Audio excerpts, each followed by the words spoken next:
আসসালামু আলাইকুম, আমি হাসিন রেহানা। আমার আজকের প্রেজেন্টেশনের টপিক হচ্ছে যে proof of correctness and equivalence of combinational circuit using ROBDD, আর সাথে আছে logical operation, conjunction, disjunction and negation.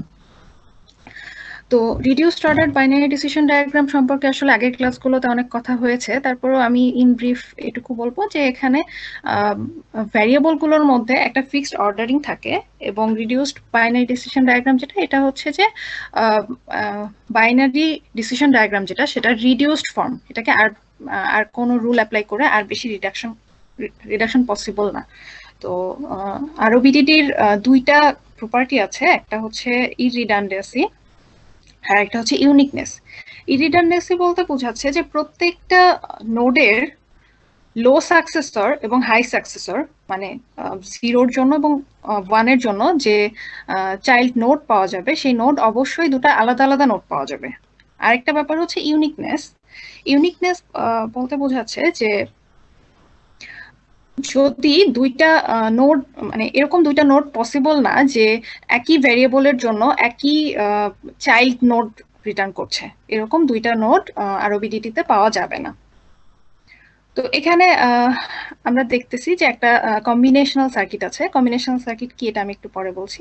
এই সার্কিটটার জন্য এটা হচ্ছে একটা অর্ডার্ড বাইনারি ডিসিশন ডায়াগ্রাম। এখানে অর্ডারটা হচ্ছে এ, তারপরে বি, তারপরে সি, এবং এইটারই রিডিউসড ফর্ম এটাকে আমরা বলছি আরওবিডিডি। এখানে দেখেন যে সি নোডটা দুইবার আছে, কিন্তু আমরা যদি একটু ভালো করে খেয়াল করি তাহলে দেখতে পারবো যে সি থেকে জিরোর জন্য জিরোতে যায়, আরেকটা সি থেকে জিরোর জন্য আসলে ওয়ানে যায়। দ্যাট মিনস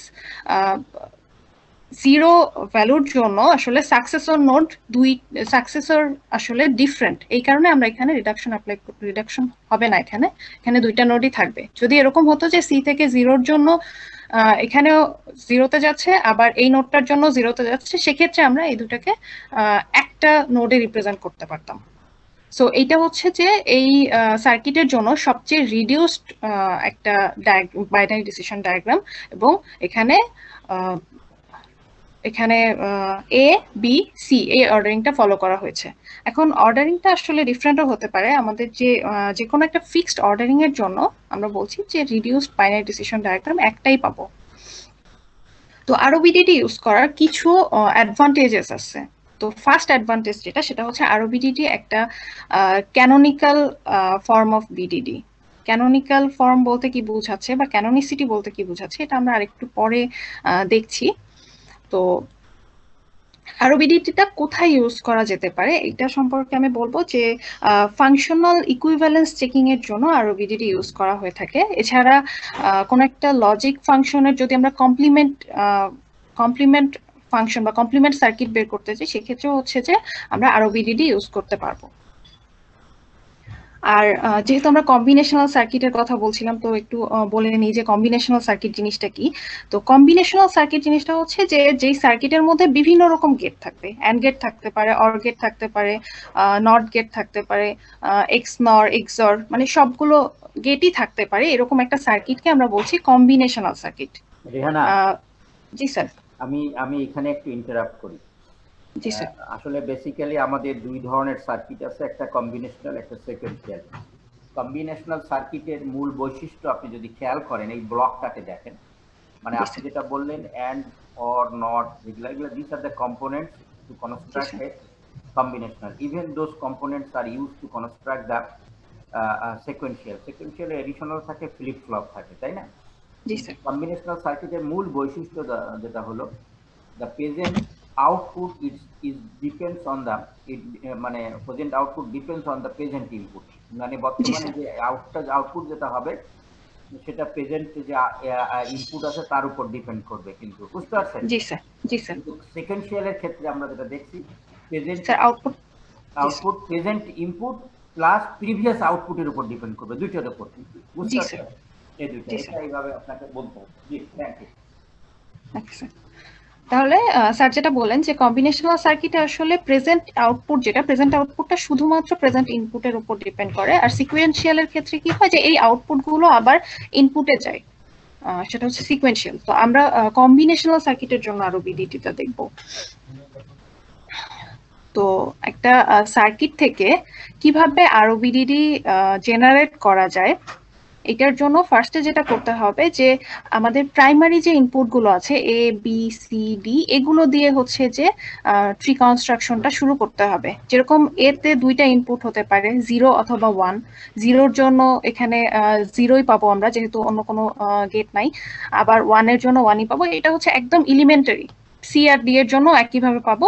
এরপরে আমাদের যেটা হবে, এ আর বি এর উপরে অ্যান্ড অপারেশন, অ্যান্ড গেট আছে, তাহলে হচ্ছে যে এর পরবর্তী নোড যেটা আসবে সেটা হচ্ছে যে এ আর বি এর অ্যান্ড করলে যেটা হয়। তো এটা আমি পরে আবার একটু দেখাবো।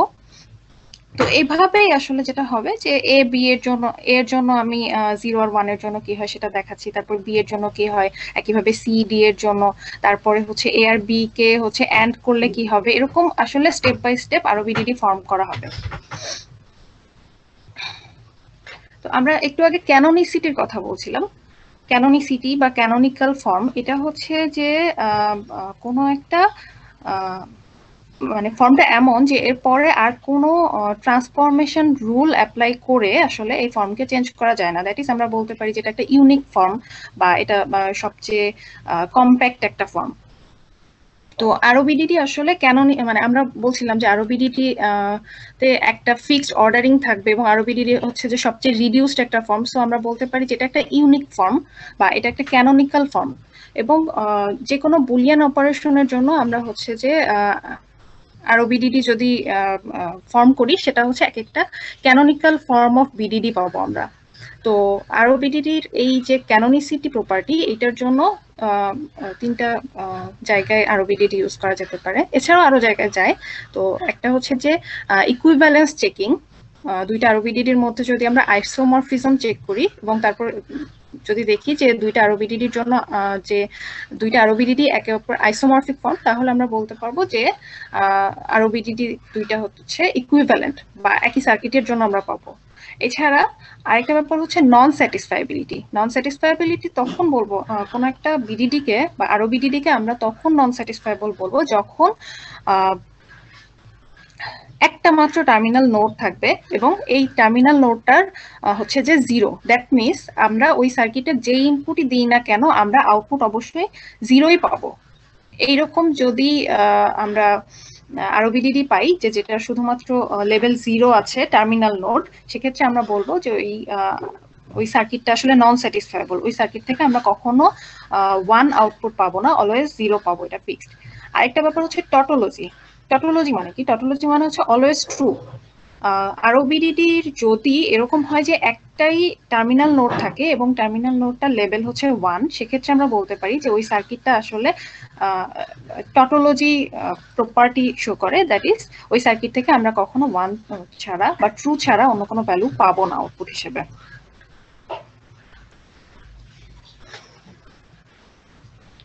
এখন দুইটা কম্বিনেশনাল সার্কিটকে আমরা তখনই ইকুইভ্যালেন্ট বলবো, দুইটা কম্বিনেশনাল সার্কিটকে আমরা তখনই ইকুইভ্যালেন্ট বলবো যখন তাদের আরওবিডিডি কোনো একটা ফিক্সড অর্ডারিং এর জন্য, মানে যে ভ্যারিয়েবল গুলো থাকবে সেই ভ্যারিয়েবল গুলোর কোনো একটা ফিক্সড অর্ডারিং এর জন্য যদি আরওবিডিডি দুইটা আইডেন্টিক্যাল হয়।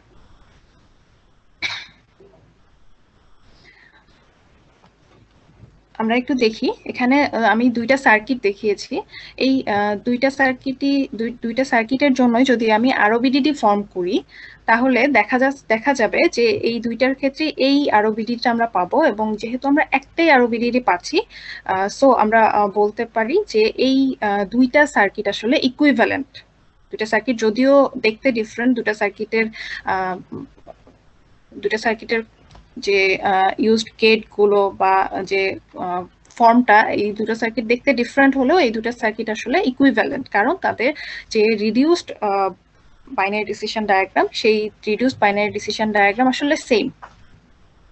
এখন যদি অর্ডারিং চেঞ্জ করা হতো, দ্যাট ইজ এই সার্কিটের জন্য যদি আমি সাপোজ অর্ডারিং ধরতাম এ সি বি ডি, আবার এটার জন্য যদি আমরা এ বি সি টি ধরতাম, সেক্ষেত্রে কিন্তু আবার ডিফারেন্ট দুইটা আরওবিডিডি পেতাম। কিন্তু আমরা যখন দুইটা সার্কিটের মধ্যে ইকুইভ্যালেন্স চেক করব, তখন অবশ্যই আমরা একই অর্ডারিং ইউজ করব। একই অর্ডারিং এর জন্য আরওবিডিডি বের করে দেখব যে সার্কিট দুইটার জন্য আমরা দুইটা যে আরওবিডিডি পাচ্ছি, আরওবিডিডি দুইটা আইসোমরফিক কিনা।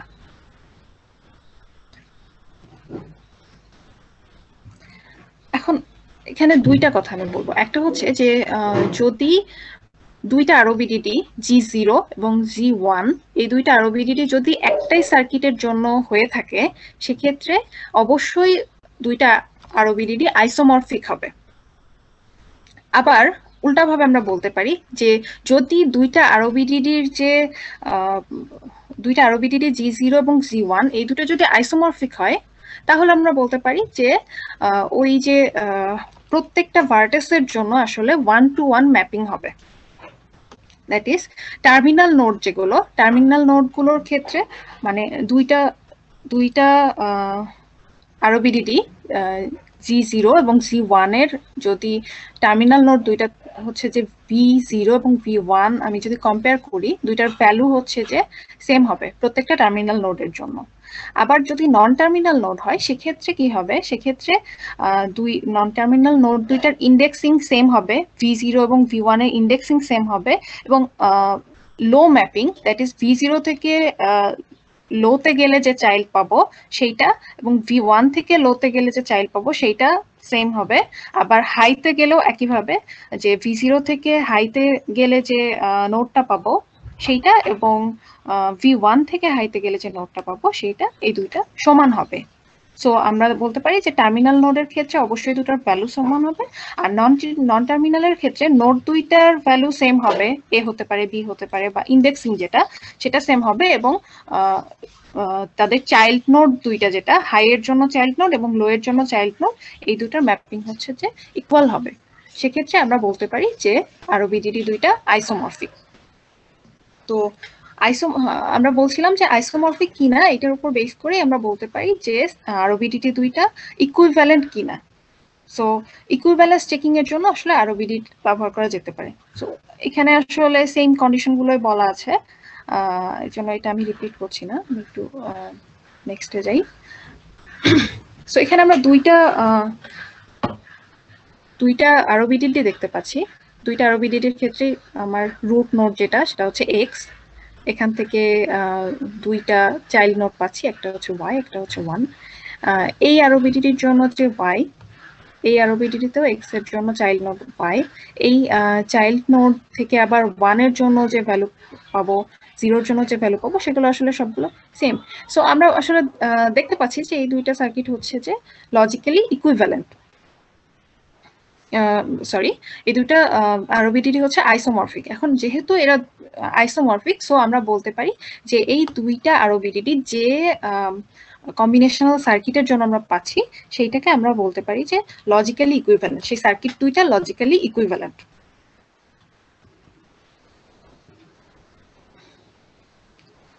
সো এখানে আমি দুইটা সার্কিট রেখেছি। এই দুইটা সার্কিটের জন্য আমি যদি আরওবিডিডিটা দেখাই, যে এই দুইটা আরওবিডিডি পেয়েছি। এখন কেউ কি বলতে পারবে যে আরওবিডিডি দুইটা আইসোমরফিক কিনা বা ইকুইভ্যালেন্ট কিনা?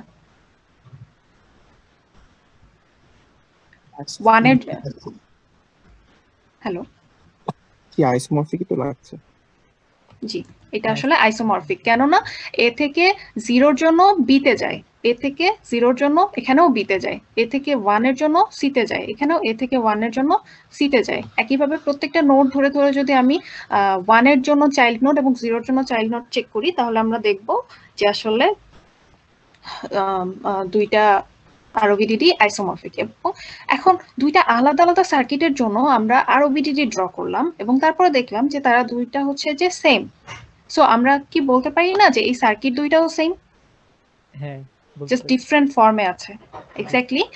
সো আরওবিডিডি দিয়ে আসলে এটাই করা যায় যে ইকুইভ্যালেন্স চেকিং করা যায়। দুইটা আলাদা আলাদা সার্কিট আমার আছে, আমি যে কোনো একটা অর্ডারিং এর জন্য তাদের আরওবিডিডি ড্র করব, এবং আরওবিডিডি ড্র করার পরে আমি যদি দেখি যে দুইটা আরওবিডিডি আইসোমরফিক হচ্ছে, সেক্ষেত্রে আমি বলতে পারবো যে ওই দুইটা সার্কিট আসলে ইকুইভ্যালেন্ট, ওই দুইটা সার্কিট একই রকম কাজ করে। এখন বারবার আমরা অর্ডারিং এর কথা বলছি। সো অর্ডারিং যদি চেঞ্জ হয়, তাহলে আসলে কি টাইপের প্রবলেম হতে পারে? আমরা বলছিলাম যে আরওবিডিডি আসলে সবচেয়ে রিডিউসড ফর্ম, কিন্তু আসলে বিভিন্ন রকম অর্ডারিং এর জন্য রিডিউসড ফর্মটা আসলে বিভিন্ন রকম হতে পারে। যেরকম এখানে আমি একটা ফাংশন রেখেছি যে f equal to x1 x2 plus x3 x4 plus x5 x6। দুইটা আলাদা আলাদা অর্ডারিং এর জন্য আমি আরো বিডিডি ড্র করেছি, কিন্তু দুইটার সাইজ কি সেম বা নাম্বার অফ নোটস কি same? Number of notes same না। এখন আমাদের কমন সেন্স বলে যে নাম্বার অফ নোটস যদি সেম না হয় তাহলে নিশ্চয়ই দুইটা সার্কিটের যে কমপ্লেক্সিটি, মানে এই আরবিডিটাকে ফলো করে যদি আমি সার্কিট তৈরি করি এবং এই আরবিডিটা তৈরি এই আরবিডিডি কে আমি যদি বেস ধরে সার্কিট তৈরি করি, দুইটা সার্কিটের মধ্যে অবশ্যই রিডিউসড, মানে যেটার নোড সংখ্যা কম, এইটার জন্য যে সার্কিট পাবো সেই সার্কিটটা আসলে আমার কম্প্যাক্ট হবে, মানে কস্ট ইফেক্টিভ হবে। কস্ট ইফেক্টিভ হবে। কম্প্যাক্ট হবে মানে যে সার্কিটটা ছোট হবে, সার্কিটে নাম্বার অফ গেটস বা number of inputs, internal input output এগুলো কম হবে এবং তখন আমাদের আসলে কস্ট ইফিশিয়েন্ট হবে। সো আমরা আমাদের এইরকম একটা অর্ডারিং বের করাও কিন্তু ইম্পর্টেন্ট, যে যেই অর্ডারিং এর জন্য আসলে নোট সংখ্যাটা মিনিমাম হচ্ছে। সো আমরা এটা বলতে পারি যে আরবিডিডি মানেই যে আসলে এর চেয়ে এই ইকুয়েশনের জন্য এর চেয়ে কম্প্যাক্ট আর হচ্ছে যে কোনো সার্কিট পাওয়া যাবে না, এরকম না। এখানে অর্ডারিংটা আসলে একটা ইস্যু, অর্ডারিংটা খুবই সেন্সিটিভ একটা ইস্যু, যে বিভিন্ন অর্ডারিং এর জন্য আসলে আমরা বিভিন্ন আরবিডিডি পেতে পারি এবং এদের মধ্যে কোনো একটা হতে পারে যেটা হচ্ছে সবচেয়ে কস্ট ইফেক্টিভ হবে, কারণ তাদের হচ্ছে নাম্বার অফ নোটস কম। নাম্বার অফ নোটস কম মানে হচ্ছে এখানে মানে প্রত্যেকটা নোডেই তো আসলে ক্যালকুলেশন হয়, প্রত্যেকটা নোড কিন্তু এক একটা গেট রিপ্রেজেন্ট করে। সো প্রত্যেকটা নোডেই ক্যালকুলেশন হয়, আমি যত নোড কমিয়ে ফেলতে পারবো, আরবিডিডির উদ্দেশ্যই তো আমার এটা ছিল যে নোড কমিয়ে ফেলা। কিন্তু দেখেন এইখানে এই যে অর্ডারিংটা, এই অর্ডারিংটার জন্য আমি যদিও এটা আরবিডিডি, কিন্তু এখানে নোড অনেক বেশি। সো আমরা বলতে পারি যে এই যে ভ্যারিয়েবলের যে অর্ডারিং, যে কোন ভ্যারিয়েবলের পরে কোন ভ্যারিয়েবলে যাব, এই অর্ডারিংটাও কিন্তু কম্প্যাক্টনেসের ক্ষেত্রে খুবই আমার সেন্সিটিভ একটা ইস্যু। এরপরে আমি আসি যে লজিক্যাল অপারেশন। আমরা সেট থিওরিতে লজিক্যাল অপারেশন দেখে এসেছিলাম, অ্যান্ড, অর, নট, এক্সঅর। সো সার্কিটের ক্ষেত্রেও আসলে লজিক্যাল অপারেশন সম্ভব। প্রত্যেকটা নোডে আসলে এক একটা করে অর্ডার, এক একটা করে অপারেশন আমরা রিপ্রেজেন্ট করতে পারি। যেরকম কনজাংশন মানে কি? কনজাংশন মানে হচ্ছে অ্যান্ড, তাই না? সো এখানে এই যে নোডটা, এই ডট সাইন দ্বারা আমি আসলে বোঝাচ্ছি যে এখানে এই নোডে এ আর বি এর মধ্যে অ্যান্ড অপারেশন হচ্ছে, একইভাবে এখানে এ আর বি এর মধ্যে অর অপারেশন হচ্ছে। অর মানে কি? ডিসজাংশন। একইভাবে এখানে এই নোডটাতে এ কে নেগেট করে দেওয়া হচ্ছে, দ্যাট ইজ এ এর ভ্যালু যদি 0 থাকে এখানে 1 হবে, 1 থাকলে 0 হবে, নেগেট করে দেওয়া হচ্ছে। সো আমাদের গেট গুলোতেও তো আসলে লজিক্যাল অপারেশনই হয়, তাই না? আমি একটু আগে বলছিলাম যে আমাদের যে আরবিডিডির এক একটা নোডে আসলে এক একটা গেটের অপারেশন বোঝানো হয়। তো আমাদের যে গেট গুলো আছে, অ্যান্ড, অর, নট, এক্সঅর, নর, এগুলোর জন্য আসলে যে অপারেশন গুলো হয়, এই নোড গুলো আসলে সেইগুলাকেই রিপ্রেজেন্ট করে। একটা এক্সাম্পল ফাংশন যদি আমরা দেখি যে f equal to a and b or b and c, তার উপরে কি নট, দ্যাট ইজ পুরোটার হচ্ছে নেগেশন। তো আমি যদি একদম লিফ নোড থেকে শুরু করি ট্রিটা, তাহলে কি হবে? a আর b এর মধ্যে এন্ড অপারেশনটা এখানে হচ্ছে, b আর c এর মধ্যে এন্ড অপারেশনটা এখানে হচ্ছে এই নোডে। তারপরে কি হচ্ছে? এই দুইটার যে আউটপুট পেয়েছি সেই দুইটার মধ্যে এখানে কি হবে? যে অর অপারেশনটা হবে, এবং ফাইনালি আমার নট অপারেশন হচ্ছে। এইটা হচ্ছে আমার রুট নোড।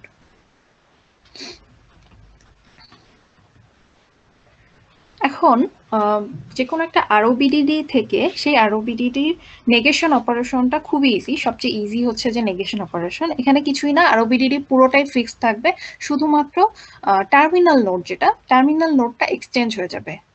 আমার এই লেফট সাইডে যে আরবিডিডিটা আছে, রাইট সাইডের আরবিডিডি হচ্ছে লেফট সাইডের আরবিডিডি ওপর নেগেশন অপারেশন করে পাওয়া গেছে। এখানে যেটা 0 ছিল টার্মিনাল নোড, এখানে টার্মিনাল নোড হয়ে গেছে 1, এখানে যে টার্মিনাল নোড 1 ছিল এটা হয়ে গেছে 0। সো এটাই, যে কোনো আমরা যদি একটা আরবিডিডি পাই এক্সামে, সো আমরা কি সেই আরবিডিডিটা নেগেশন করার পরে যে আরবিডিডি পাওয়া যাবে সেটা কি ড্র করতে পারবো না? জাস্ট টার্মিনাল নোড গুলো এক্সচেঞ্জ হবে, টার্মিনাল নোড 0 আর 1 দুইটা এক্সচেঞ্জ হয়ে যাবে। তাহলে আসলে ওই সার্কিটটার ওপর নট অপারেশন করলে যে সার্কিট পাওয়া যাবে সেটা পাওয়া যাবে। যেরকম এখানকার কথা যদি আমি ধরি যে A and B or B and C, এইটার যদি আমার কাছে আরো বিডিডি থাকে তাহলে এফ এর জন্য আরো বিডিডি আমি বের করতে পারবো না?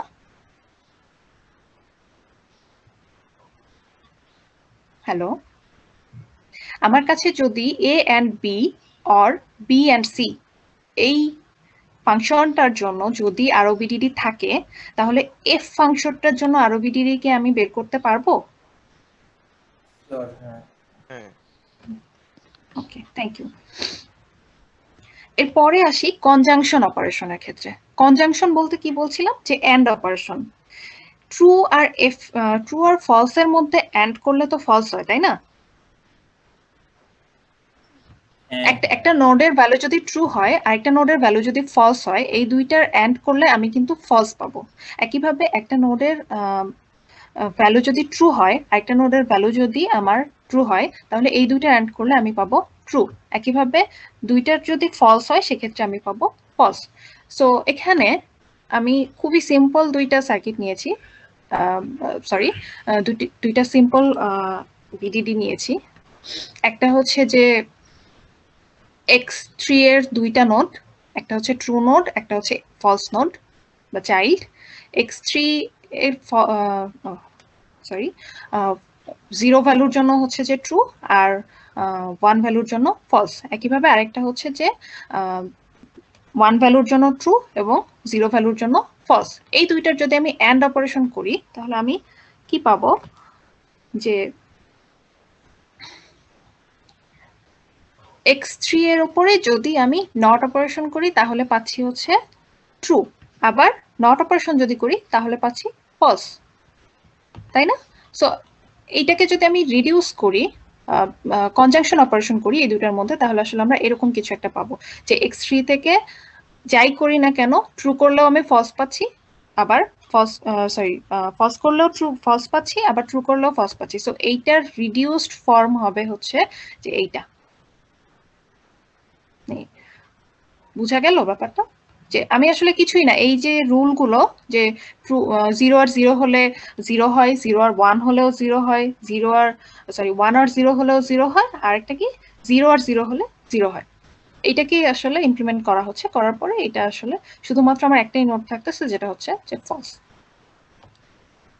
এটাও সেম ওয়েতে করা হয়েছে যে x3 থেকে আমি যদি ট্রু ভ্যালুর জন্য আমি পাবো হচ্ছে যে ট্রু, ফলস ভ্যালুর জন্য পাবো ফলস। আরেকটা পাচ্ছি সেখানেও আমার হচ্ছে যে ট্রু ভ্যালুর জন্য ট্রু, ফলস ভ্যালুর জন্য ফলস। সো অ্যাকচুয়ালি দুইটা সেম জিনিস। সো এই দুইটাকে যদি আমি এন্ড করি তাহলে এই সেম জিনিসটাই পাবো আমি, x3 থেকে ট্রু করলে ট্রু, ফলস করলে ফলস। সো এবার আরেকটা দেখি যে এটা আসলে একটু সরি, হ্যাঁ এটা তো আসলে আমি আসলে ভেঙে দেখাই নাই। এখানে একটা সার্কিট আছে, সরি একটা আরওবিডিডি আছে, প্রত্যেকটা নোডে এ আর বি আছে। তো আমার কাছে যদি এ আর বি এর ভ্যালুগুলো থাকে তাহলে এটাকে যদি আমি রিডিউস করি কনজাংশন রুল অ্যাপ্লাই করে তাহলে হচ্ছে আমরা এরকম একটা ফর্ম পাবো। আমার স্লাইডটা একটু উলটপালট হয়ে গেছে। একইভাবে ডিসজাংশনের ক্ষেত্রে তাহলে কি হবে, ডিসজাংশন মানে হচ্ছে অর, দ্যাট ইজ 1 আর 1 এর অর করলে আমি পাবো 1, 0 আর 1 এর অর করলেও পাবো 1, আর 0 আর 0 এর ক্ষেত্রে আমি পাবো 0। ঠিক আছে?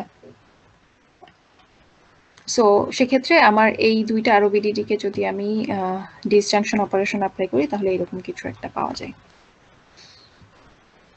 সো এই ছিল আমার প্রেজেন্টেশন, আর এই রেফারেন্সগুলো আমি ইউজ করেছি। Thank you.